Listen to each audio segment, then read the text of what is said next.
Hello, my name is Heather Lindenmeyer. I am here to discuss keeping arts in the school. To start off with, arts make us think. They help us grow, they inspire us to achieve, and teach us imagination. It's from the arts that we have the masterpieces like Rembrandt and Mozart. Unfortunately, funding in this field has been growing short lately. Returning the funding will help bring back these positive influences into the class. It has been shown that schools with an art-rich program have increased creativity, shown stronger leadership abilities. They are also more likely to stay in school because they have lower dropout rates and tend to have better grade point averages. Statistics found from American for the Arts Action Fund. Art teaches more than the individual genre. Students who have taken art are 4 times more likely to be recognized for academic achievement. They are also 3 times more likely to get elected for class officers within their schools, as is research from the U.S. Department of Education. Additionally, there is an untapped resource of various artistic mediums that branch out to everyone. There's a great influx of new media today. The computer itself is an artistic playground, and our children learn through playing in various activities. Why should we as adults be any different? When we were kids, we learned through hands-on activities. The way we learned our shapes was because we could physically touch them and say square, and later on it became cube. Growing up, we even had math video games. Mavis Beacon, the famous typing teacher, even has a game room. It works because it's fun. I've always been involved and believed in the arts. When I was a little girl, I used to color and crayon and finger paint all over any scrap piece of paper I could find, and I covered the refrigerators. I always believed in the power of Crayola, and it is something that I try to instill in my young one. There are so many arts to get involved in. Visual arts, such as photography or painting. There's dramatic arts like theater. There's trade crafts like sewing, candle making. There's the written arts like poetry and creative writing.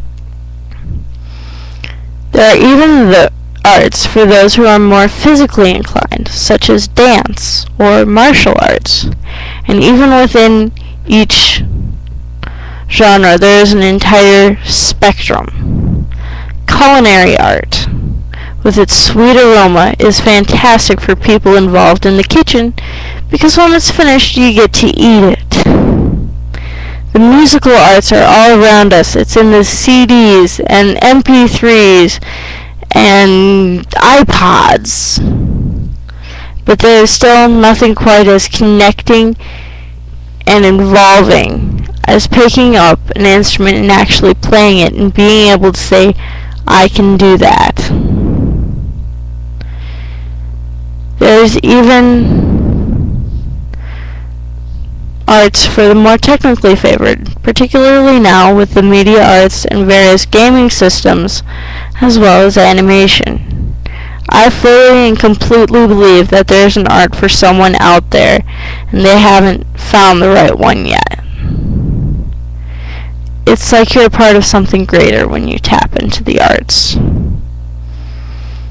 Now, since the 1980s, America has changed its focus from a classical educational system that has taught a wide range of subjects to one that has become obsessed with math and science. This was due to a perceived gap between the United States and the Asian countries. The effect of this perceived gap and the obsession it caused was to raid other programs of their funding to increase money for math and science. Research done by UNESCO. They don't seem to understand that due to the artistic influences, students are also 4 times more likely to participate in a math and science fair and have a better score on standardized tests in math and reading. From this push from math and science, one solution was no child left behind. But was this truly an answer? The boy of today must attend school 11 years in order to receive as much education and instruction as the boy 50 years ago received in 8.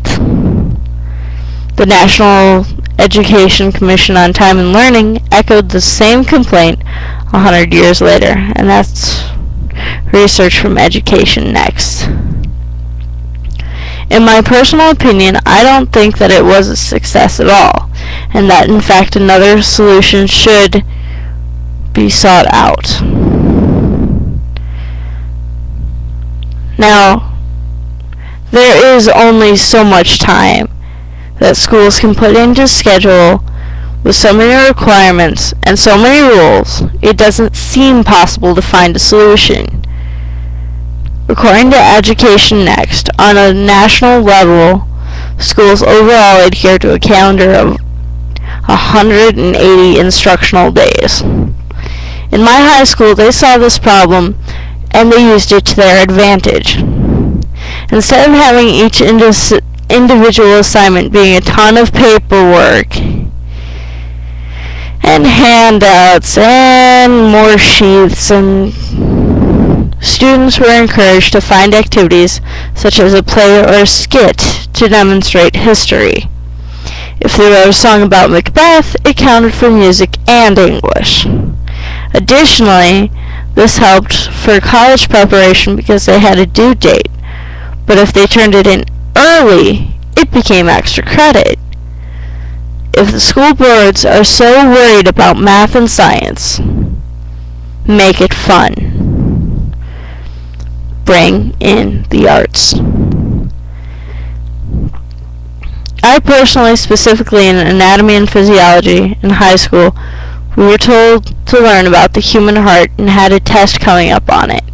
So to study, the science teacher gave us a chunk of red clay and another chunk of blue clay, and we had to sculpt a human heart with all the appropriate valves and ventricles and tubes and label them. I still remember some of the parts today, and that was well over 5 years ago.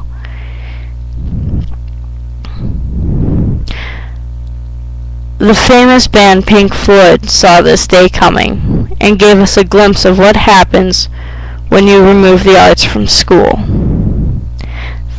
They assembled a rock opera telling the story of a little boy who wrote poetry and was openly mocked for it. It changed him for life as he later joined the military and lost a spark of creativity and individuality. They are now most known for their song that came from that movie. You've probably heard of Another Brick in the Wall. Please don't let this become a reality. In conclusion, arts make us think. They help us grow, they inspire us to achieve, and teach us some remarkable and character-building things. It is a tragedy that funding in this field has been growing short as of late. Returning the funding will help bring back these positive influences into the class. Learn through participation in activities. The math and science session will become meaningless if we use activities to aid it. The best solution for this is to take some of the funding for these already fully established classes and work them into the arts. Thank you for your time.